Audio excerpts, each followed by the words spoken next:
Assalamualaikum warahmatullahi wabarakatuh. Kepada yang terhormat Bapak Ibu dosen penguji ujian kinerja, perkenalkan nama Fifi Rafikah dengan NIM 2520126, mahasiswa PPG Guru dalam Jabatan Tahap 2 tahun 2025. Program Studi Bahasa Indonesia di EPTK Universitas Pendidikan Indonesia. Pada hari ini saya akan melaksanakan praktik pembelajaran dalam rangka penilaian uji kinerja di MTS Darul Ihsan dengan materi cara menyimpulkan isi syair. Assalamualaikum. Waalaikumsalam warahmatullahi wabarakatuh. Selamat pagi anak-anak semuanya. Pagi. Gimana kabarnya pada hari ini? Alhamdulillah luar biasa. Allahu Akbar. Ya, masih semangat ya pagi. Baiklah, sebelum kita memulai pelajaran pada hari ini, Ketua kelas pimpin doa dulu. Bismillahirrahmanirrahim. Rabbi shrahli sadri wa yassirli amri wahlul 'uqdatam min lisani yafqahu qawli. Amin. Sebelum memulai pelajaran, kita menyanyikan lagu wajib Garuda Pancasila. Garuda Pancasila, ayo maju, maju, ayo maju, maju, ayo maju, maju. Oke, terima kasih semuanya. Minggu kemarin Ibu telah sampaikan tentang puisi rakyat. Puisi rakyat itu di dalamnya ada beberapa jenis. Ada pantun, ada syair, ada seloka, ada gurindam. Sambil mengabsen, untuk yang pertama Aisyah Alifa. Hadir? Aisyah Dwi Lestari. Hadir. Raimah? Hadir. Habibur Rahman? Ibu mau satu orang membacakan tentang materi yang semalam, puisi rakyat. Maulida Ashifa masih ingat tentang puisi rakyat yang Ibu jelaskan semalam? Apa pengertiannya? Puisi rakyat adalah karya sastra lisan terikat yang berkembang pada masyarakat tradisional dan diwariskan turun-temurun. Iya, pintar. Berarti dapat kita simpulkan secara sederhana bahwa puisi rakyat itu sebagai sebuah sastra lisan yang disampaikan secara turun-temurun dari kakek nenek sampai ke kita saat ini cucu cicitnya. Materi Ibu pada hari ini yakni menyimpulkan isi syair. Syair adalah salah satu bentuk puisi lama yang berasal dari Persia katanya. Istilah syair berasal dari bahasa Arab yang artinya perasaan. Ingat ya, jadi kenapa di dalam sebuah syair itu banyak orang yang membacanya sambil menitiskan air mata, sama dengan puisi. Karena dia membawa kita kepada perasaan. Kalau syairnya sedih, perasaannya sedih. Kemudian ciri-ciri syair terdiri dari 4 baris. Sama tak dengan pantun? Sama kan? Setiap bait syair itu memiliki 4 baris dan jumlah katanya setiap baris terdiri dari 4 hingga 6 kata atau mungkin 8 hingga 14 suku kata. Bersajak AA dan semua baris merupakan isi. Jadi kalau pantun itu di bawahnya isi, kalau syair ini di bawah di 4 barisnya itu isi semuanya. Rimanya berbunyi AA. Akhir dari setiap baris dalam satu bait memiliki bunyi yang sama. Syair berisi cerita atau pesan. Syair berfungsi untuk menyampaikan cerita nasihat, kisah sejarah, agama, atau nilai-nilai lainnya. Fungsi dari syair. Apa fungsinya, Bu? Fungsinya itu untuk menyampaikan pengajaran atau nasihat bijak sebagai media informasi atau cerita yang menarik.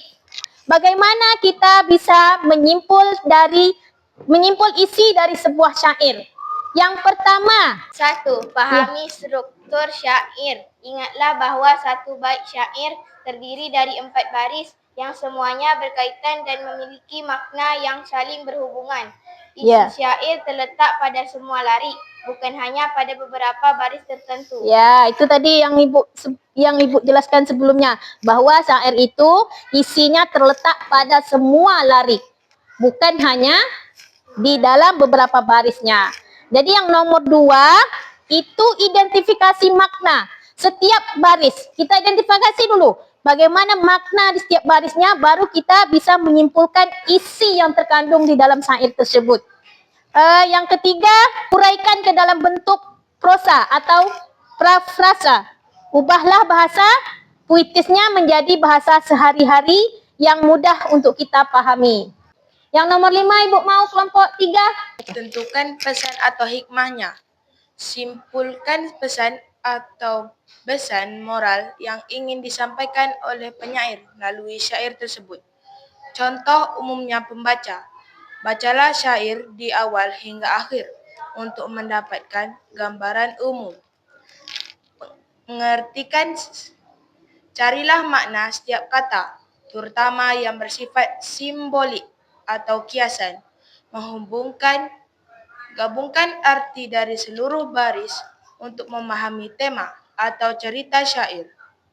Menyimpulkan, buatlah rangkuman atau bentuk kalimat sederhana yang menyampaikan pesan utama dari syair tersebut. Jadi setelah kita menyimpulkan pesannya, baru kita bisa mendapatkan isi dari syair tersebut. Contohnya membaca. Nah, jadi syair itu ketika kita menemukan soal atau mengamati sebuah video, untuk menyimpulkan isi syairnya kita harus membaca syair dari awal hingga akhir, baru kita bisa menyimpulkan isinya. Kemudian carilah makna katanya. Cari makna setiap katanya. Cari makna, setelah itu baru kita gabungkan dari seluruh baris, memahami tema atau cerita syair tersebut. Setelah itu baru membuat rangkuman dalam bentuk kalimat sederhana. Misalnya kalimat sederhananya nanti kita dapat menyimpulkan bahwa syair tersebut tentang nasihat, tentang kesombongan, tentang misalnya anak durhaka, misalnya contohnya gitu. Sampai di sini ada yang ingin bertanya masalah syair yang Ibu sampaikan? Ayo, apa yang ingin ditanyakan? Saya ingin bertanya bagaimana contoh syair. Contoh syair, ya, pertanyaan yang bagus ya. Bagaimana contoh syair katanya? Ini contoh syairnya. Jawaban dari pertanyaan Zidan ya. Nah.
Itu contoh syair. Apa Bu irama syairnya Bu yang dibawakan oleh adik itu Bu? Misalnya Zidan tanya. Itu namanya irama syair Sendang Delima. Syair itu kira-kira judulnya apa? Ada yang bisa jawab tak? syairnya? Apa judulnya tuh? Ada yang tahu tak? Dulu terkenal kisahnya tuh tentang seorang anak yang durhaka. Siapa namanya? Di syair itu tadi dijelaskan tadi. Dia sudah bercerita dari awal hingga akhir bahwa si Dedap ini tinggal bersama ibunya. Hidupnya susah, hidupnya miskin katanya.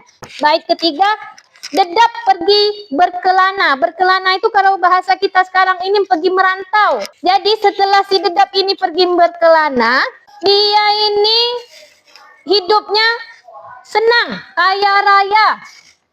Kan ada tuh kisahnya cerita maling kundang kan, pakai kapal yang besar pulang ke kampung kaya raya. Kaya raya hidupnya berkat siapa itu nak? Dia kaya. Berkat doa si ibu. Setelah itu mendapat seorang istri yang cantik jelita.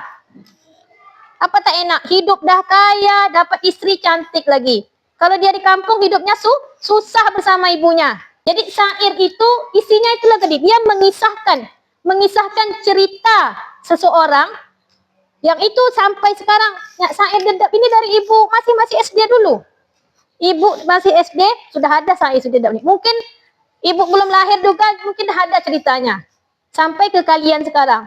Umur ibu dah hampir 35 tahun. Kalian baru 12. Nah, 12 rata-rata 11. Itu tadi yang namanya puisi rakyat. Dia itu disampaikan secara turun-temurun, secara lisan. Dan sekarang sudah ada media, bisa kita tengok. Besok 6-7 tahun ke depan bisa kita lihatkan kepada anak-anak didik kita. Mana yang menjadi guru nanti, seperti inilah. Guru bahasa Indonesia. Mengajarlah seperti ini, tentang syair. Setelah dia kaya raya tadi, dia pulang. Nampaklah si mamaknya yang tua renta, yang miskin, yang papa. Timbullah dalam dirinya itu tidak mau mengakui si ibunya. Kenapa nak? Dah kaya, istri cantik, malu nanti. Jangan sekali-kali melupakan jasa dan bakti seorang ibu. Buruk baiknya dia adalah ibu, dan berkat doanya kita sekarang nih. Berkat dia mengandung 9 bulan kita ada di sini. Kita lahir di sini. Cantik, ganteng, soleh, soleha, berkat ibu. Jadi isi dari syair yang disampaikan oleh adik kita ini tadi, jangan menjadi anak yang durhaka. Ada sejarahnya nak, di Selat Bengkalis itu, di Pulau Dedap, apa namanya Dedap itu, tumbuh mempelam. Di akhir syair itu, syair ini kepotong, tumbuhlah mempelam, manis dan masam. Sampai sekarang ada kan Pulau Dedapnya? Itu namanya sejarah.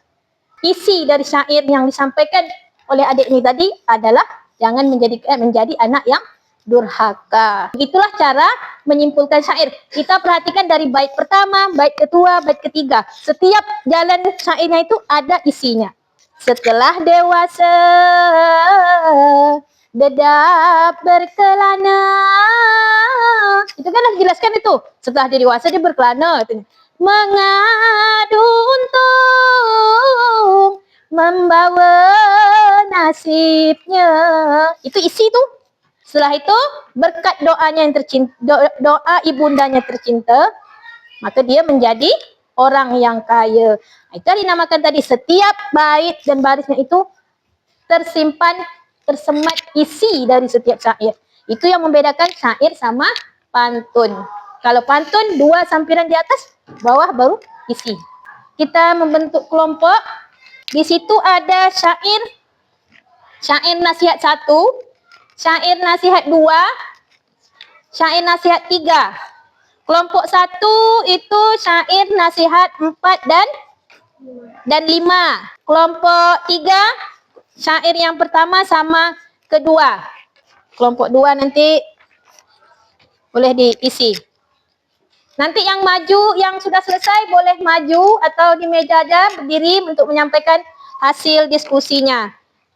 Ya, Ibu kasih waktu sekitar 10, 20, 30, setengah jam lah untuk menyelesaikannya.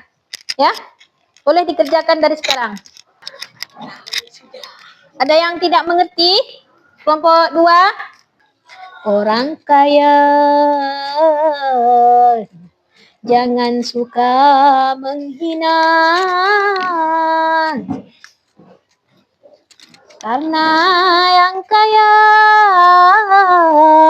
miskin sama saja. Sudah siap? Nah ya, duduk. Kita tunggu kelompok 1 dan kelompok 2. Ayo, kelompok 3 sudah siap. Tak sampai 10 menit dia mengerjakan. Ya, ingat ya, di setiap baitnya itu sudah ada isi. Kalau syair ini. Jadi harus cermati.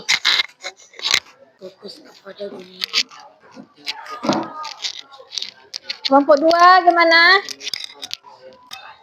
Kelompok 1 sama kelompok 3 sudah selesai.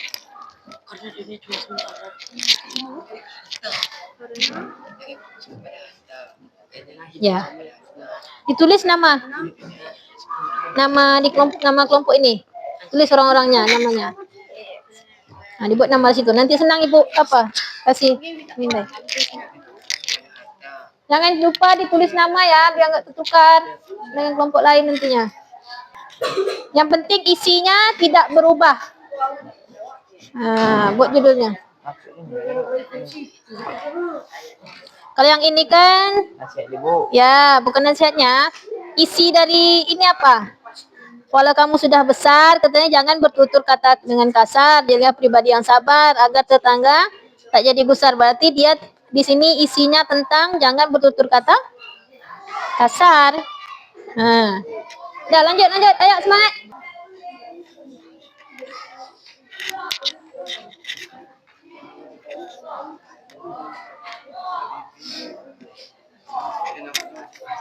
Ya, silakan.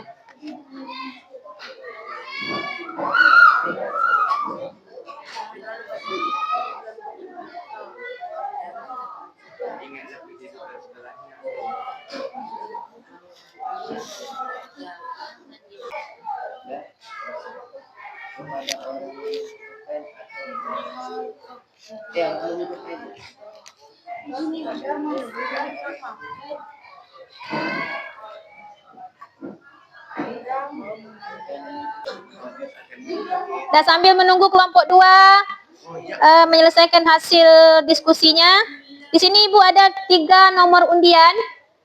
Diambil satu-satu untuk setiap kelompok. Nanti siapa yang tampil pertama, kedua, dan ketiga. Oke, setuju semuanya? Masih semangat? Yang lain coba perhatikan hasil dari kelompok 2. Yang mana dulu nih, Bu? Yang tamu deh. Ya, bacakan.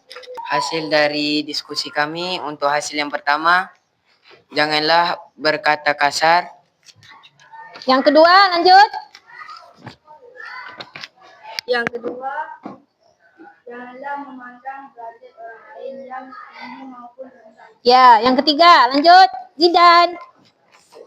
Yang ketiga, sebagai orang kaya harus berbagi sedekah kepada orang yang membutuhkan.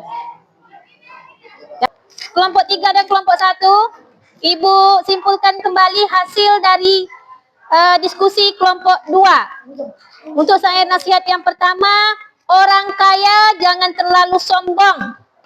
Itu isi dari syair yang pertama. Yang kedua, jangan fokus kepada harta karena hidup cuma sementara.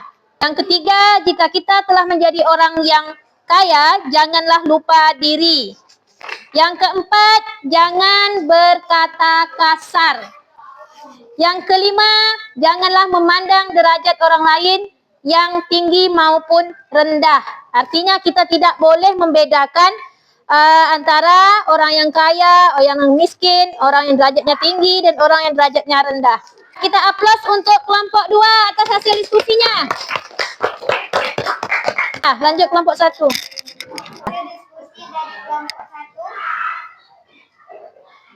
Untuk syair yang pertama, Jangan bertutur kata dengan kasar.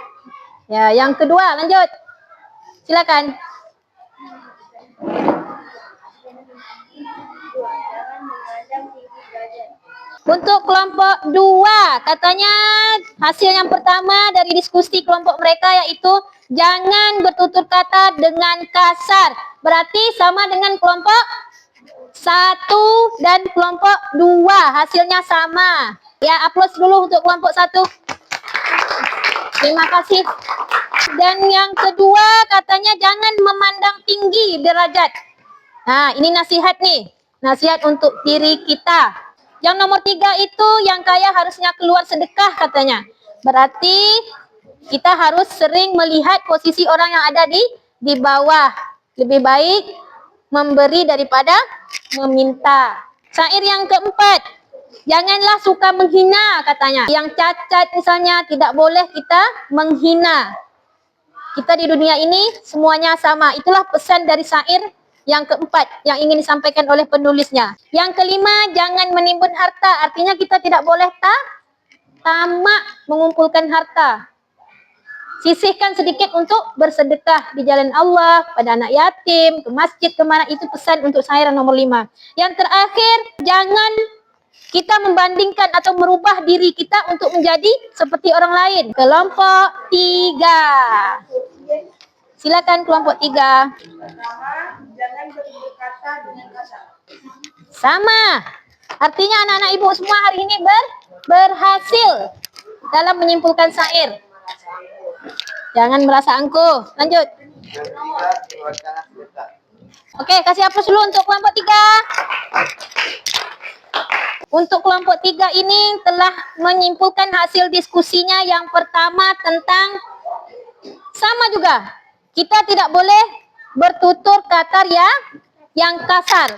Tidak boleh berbicara tidak terhadap siapapun. Walaupun hanya teman sekelas. Harus jaga etika, rasa hormat, rasa empati terhadap kawan sesama, apalagi dengan orang yang lebih tua. Itu pantun syair nasihatnya. Syair yang kedua ini dari kelompok 2 katanya tidak boleh merasa angkuh. Bunyi syairnya, hati yang berbunajat memandang siapa tinggi derajat, tiada angkuh walau moderat, berkedudukan kelak di akhirat. Lanjut yang ketiga. Yang kaya harusnya keluarkan sedekah. Pandang orang yang posisinya berada di bawah kita, nak. Kita ini kan, anggaplah kita ini kan tidak kaya, standar. Ada lagi yang lebih miskin. Kita miskin, ada lagi yang lebih miskin. Artinya kita harus selalu memandang ke bawah katanya. Setelah itu, jangan arahkan kepala menengadah. Ke atas saja. Kita melihatnya ke atas saja, tidak pernah melihat ke bawah. Di suatu saat kalau kita menjadi orang yang susah, droplah kita. Biasanya kita punya uang jajan, dikasih ayah, dikasih ibu di rumah. Satu hari tak bawa uang jajan.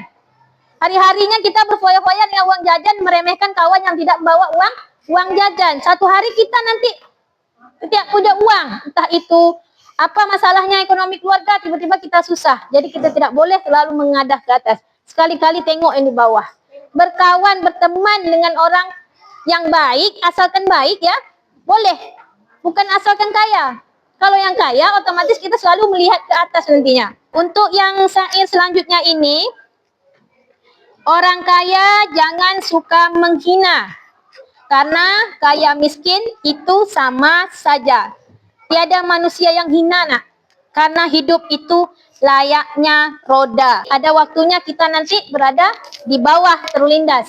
Tidak semestinya berada di atas. Kemudian 5, itu jangan kau mempunyai banyak harta. Karena dengannya membuatmu lupa akan akhirat. Di sini tentang menimbun harta. Jangan kau menimbun harta, karenanya akan membuatmu lupa akan kehidupan setelah yang abadi selamanya. Kehidupan yang abadi itu kehidupannya seperti apa? Abadi nanti selamanya, tidak ada hidup, tidak ada mati. Kehidupan apa namanya? Kehidupan akhirat. Itu yang abadi nanti. Terus kelompok 3 mendapatkan lagi hasil diskusinya tentang wahai anak muda, Kenali dirimu ialah jembatan bagi tubuhmu, kehebatan untuk dirimu, untuk kesuksesan bagimu. Jadi kita itu harus mengenali diri kita sendiri. Mengenali diri kita, oh saya ini bisanya begini, saya bisa begini. Saya harus bisa begini. Kalau kawan-kawannya punya motor, punya Honda, punya Honda apa namanya sekarang yang keren tuh, Tracker, saya harus minta beli nanti pulang sama ayah, minta beli Honda Tracker. Sementara ayah kerjanya hanya pas-pasan. Jangan, kita harus melihat porsi dari diri kita sendiri. Jangan ikut-ikut orang, ikut-ikut kawan. Di sini kelompok 2 itu sudah bisa mencerna. Apa katanya? Jika kita telah menjadi orang yang kaya, jangan lupa diri. Kemudian, jangan lupa kepada orang tua kita. Kenapa tadi jawabannya? Jangan lupa dengan kedua orang tua kita. Kira-kira lah kenapa? Ya, karena yang mendoakan kita adalah orang tua. Kasih tepuk tangan untuk siapa namanya? Nah, mantap. Jadi, dari kesimpulan syair yang Ibu sampaikan tadi, dia menanggapi kalau sudah kaya, jangan lupa dengan orang tua. Kelompok 1, kelompok 2, kelompok 3. Bismillahirrahmanirrahim. 1, 2, 3. Bismillah.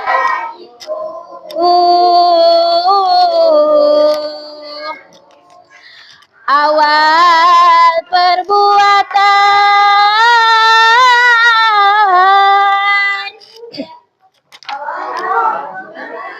Bismillahirrahmanirrahim, serta menguatkan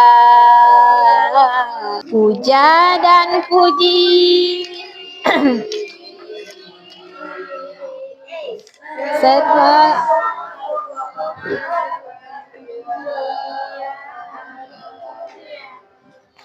kita serta kepada Tuhan. Oke, terima kasih. Yang terakhir, Ibu mau 1 atau 2 orang menyimpulkan dari hasil materi kita pada hari ini. Uraikan dalam bentuk rasa, harap, hasil, rasa. Ubahlah bahasa puitis syair menjadi bahasa sehari-hari yang lebih mudah dipahami. Ini akan membantu Anda melihat pesan utama dari syair tersebut. Ya, dapat kita simpulkan bahwa pesan atau moral yang ingin disampaikan oleh penyair melalui syair tersebut, kita harus membaca syair dari awal hingga akhir untuk mendapatkan gambaran umum dari isi syair tersebut. Setelah itu kita mencari makna setiap kata, terutama seperti kiasan dan lain-lain sebagainya. Kemudian gabungkan dari seluruh baris untuk memahami tema atau cerita syair tersebut. Bacalah syair dari awal hingga akhir untuk mendapatkan gambaran mengartikan. Carilah makna setiap kata, terutama yang bersifat simbolik atau kiasan. Gabungkan arti dari seluruh baris untuk memahami tema atau cerita syair. Untuk menyimpulkan isi syair, terlebih membuat rangkuman dalam bentuk kalimat sederhana yang menyampaikan pesan utama dari syair tersebut. Dengan berakhirnya materi syair pada hari ini, maka berakhirlah pertemuan kita untuk hari ini. Kesimpulan di dalam sebuah syair itu kita harus membaca dari awal hingga akhir biar urutan ceritanya itu nyambung dari awal hingga akhir, jangan setengah-setengah. Setelah itu setiap bait, bait dan barisnya itu ada kata, kadang kiasan, kadang prosa atau apapun itu harus dicermati, baru kita menyimpulkan di belakangannya nanti. Untuk kesimpulannya, mungkin hanya sampai di sini pertemuan kita pada hari ini. Semuanya terima kasih untuk pertemuan hari ini. Semoga kita bertemu lagi di minggu depan dengan keadaan sehat walafiat. Ibu tutupi dengan wassalamualaikum warahmatullahi wabarakatuh. Waalaikumsalam.